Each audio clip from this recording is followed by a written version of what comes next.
দর্শন করার জন্য দুটো চোখ দিয়েছে, ভগবানের স্থানে আসার জন্য দুটো পা দিয়েছে। হরি বল হরি বল।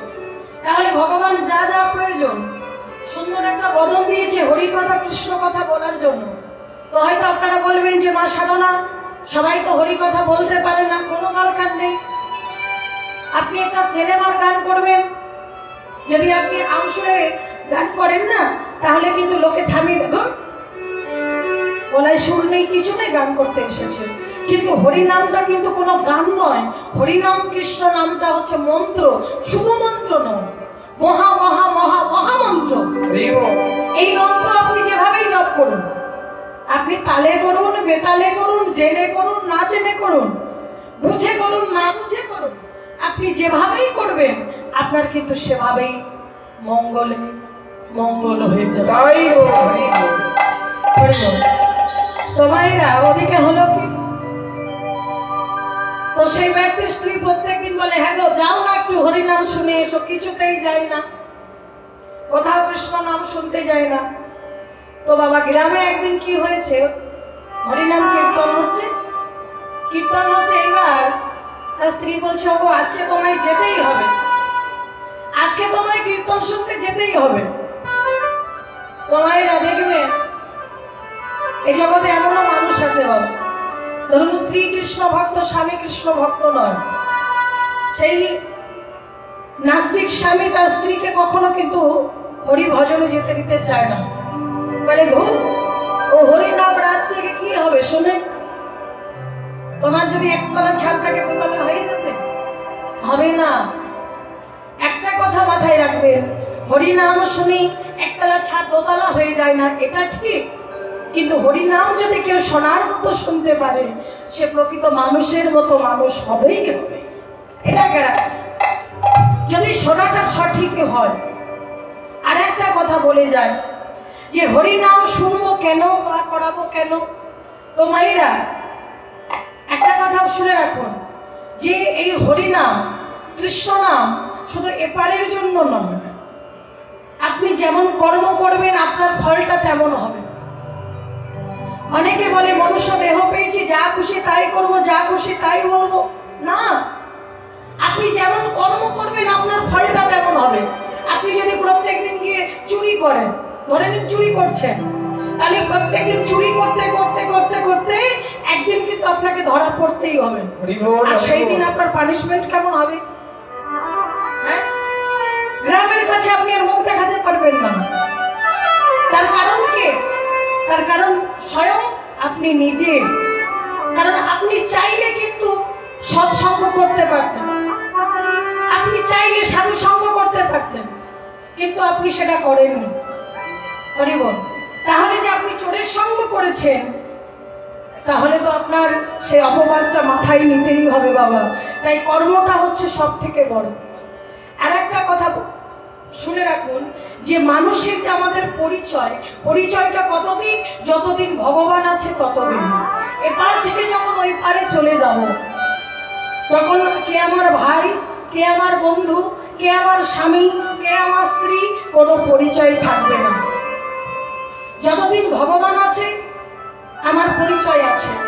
যেই দেহ থেকে ভগবান চলে যাবে, তখন এই দেহটা শেয়ালে কুকুরে ছিঁড়ে ছিঁড়ে খায়। এই দেহটাকে তখন যতই ভালোবাসার মানুষ হোক না কেন, সঙ্গে সঙ্গে তুলসী তলায় নামিয়ে দিবেন, তুলসী তলায় নামিয়ে দিয়ে সঙ্গে সঙ্গে নিয়ে গিয়ে দাহ করে দেওয়া হবে। একদিনও ঘরে রাখবে না, কারণ একদিন রাখলে বাসি মরা হয়ে যাবে।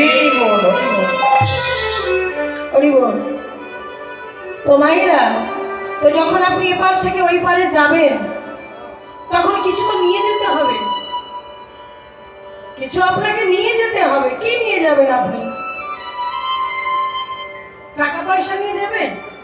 বাড়ি গাড়ি যে করেছে সে বাড়ি গাড়ি নিয়ে যাবেন না, যেখানকারের জীবী সেখানেই পড়ে থাকবে, শুধু কর্মটা আপনাকে নিয়ে যেতে হবে। আপনি যেমন কর্ম করবেন আপনার ফল আপনি পরজন্মে এসে সেই জনই প্রাপ্ত হবে। নিতাই গৌর প্রেমানন্দে হরি বল হরি বল হরি বল হরি বল। তাই মায়েরা, সেই স্ত্রী বলছে, হ্যাঁ গো আজকে যাও না, একটু গ্রামে কীর্তন হচ্ছে, একটু শুনে আসো। তো প্রত্যেক দিন বলে স্ত্রী, আজকে বলছো ঠিক আছে, তুমি তো প্রত্যেক দিন বলো, তো আজকে তোমার কথা শুনে আজকে আমি কীর্তন শুনতে যাব, কিন্তু আমি বলে যাচ্ছি বেশিক্ষণ থাকবো না। তো মায়েরা, সেই ভদ্রলোক আজকে যেমন আপনাদের বীরগ্রামে কীর্তন হচ্ছে এসেছে। তো দেখবেন যদি বিশিষ্ট কোনো ব্যক্তি হয়, মান্যগণ্য যদি মানুষ হয়, তাহলে কি করে বলুন তো? তাকে একটা আসন দেয় বা চেয়ার দেয়, আসুন আসুন আসুন আসুন আসুন আসুন। আমি যেমন দুপুরবেলায় এসে এখানে আসলাম, আমার ভাইরা সবাই একটা চেয়ার নিয়ে এসে দিল, দিদি ভাই বসুন, হরি বল। তো ভক্তমণ্ডলী, ভক্তিমতী মায়েরা, তো উনিও একজন বিশিষ্ট ব্যক্তি। তো আজকে যখন হরিনাম কীর্তন শুনতে এসেছে, সঙ্গে সঙ্গে গ্রামের ছেলে মেয়েরা যত ছিল একটা চেয়ার নিয়ে এসেছে, নিয়ে এসে আচ্ছা বসুন বসুন বসুন, হরি বল। তো গ্রামের ছেলে মেয়েরা বলছে আসুন আসুন আসুন, আরে দাদা আসুন, বসুন বসুন। ওই আসুন আসুন আর বসুন বসুন, ওই যেমনি বসেছে, যারা কীর্তন ভালোবাসে না দেখবেন এসে বসেই ঘুমিয়ে যাবে, মানে সে তো বোঝে না। তো এই আসুন আসুন আর বসুন বসুন শুনতে শুনতে ঘুমিয়ে গেছে, কীর্তন শেষ হয়ে গেছে। তো মায়েরা, এবারে একটা ছেলে বসে আছে চুপ করে, যে কখন ওনার ঘুম ভাঙবে তখন এই চটগুলো গুছিয়ে আমি বাড়ি যাব। বলতে তো পারছে না, আপনি উঠুন, হরি বল। তো ভক্তমণ্ডলী, ভক্তিমতী মায়েরা যথা সময়ে সেই ব্যক্তির ঘুমটা ভেঙেছে। ঘুমটা ভেঙে বলছে কীর্তন হচ্ছিল তো, বলে সেটা হয়ে গেছে, এবার আপনি যান। তো এই তিনটে কথা শুনে বাড়ি চলে গেছে। বাড়ি চলে গিয়ে তখন স্ত্রী বলছে, হ্যাঁ গো কীর্তন শুনতে তো গিয়েছিলে, তো কি শুনলে? বলে তিনটি কথা আমি কিন্তু শোনার মতো শুনেছি। বলে কি শুনেছো? বলে আসুন আসুন, বসুন বসুন আর যান যান, এই তিনটি কথা আমি শুনেছি। যেই কথা বলেছে মা, স্ত্রী বলছে আমি বুঝে গেছি তুমি কেমন কীর্তন শুনেছো, হরি বল। তো বলছে শোনো, তুমি যে কীর্তনটা শুনেছো সেই কীর্তনটা সারা রাত্রি ধরে জপ করো। কারণ স্ত্রী বুঝে গেছে যে ঘুমিয়ে পড়েছিল, তাহলে ঘুমটা হয়ে গেছে, ঘরে এসে তার ঘুম আসছে না, বলে তুমি এই তিনটি নাম জপ করো, তাতে তোমার কৃপা হবে। আর আমি একটু ঘুমিয়ে পড়ি।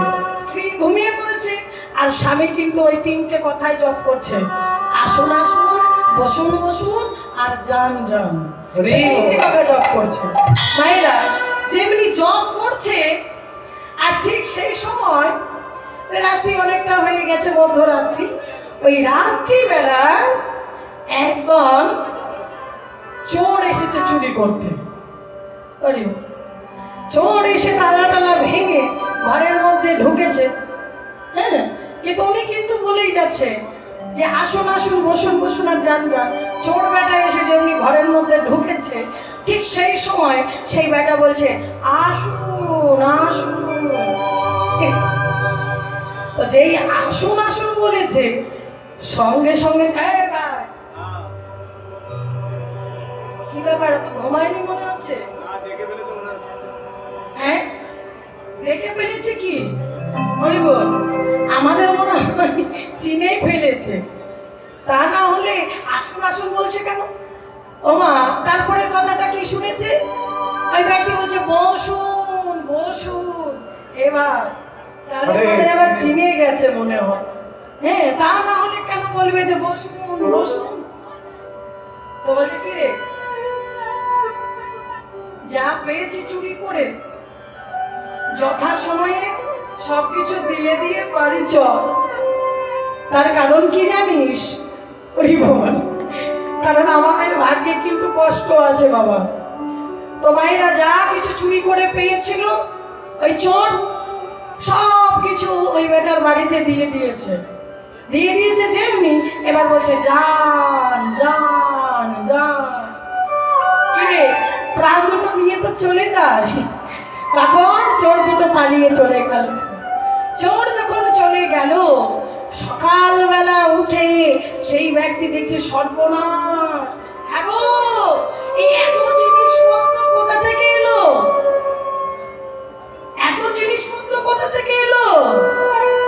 হরিব, হ্যাঁ গো, কৃষ্ণ নামের এত বড় ফল। একদিন কৃষ্ণ নাম শুনে কৃষ্ণ আমাদের এত কিছু দিয়ে দিল, সর্বনাশ। তখন স্ত্রী বলছে, ও স্বামী, কীর্তন তুমি একদিন শুনে যদি তুমি এত কিছু পেয়ে যাও, হ্যাঁ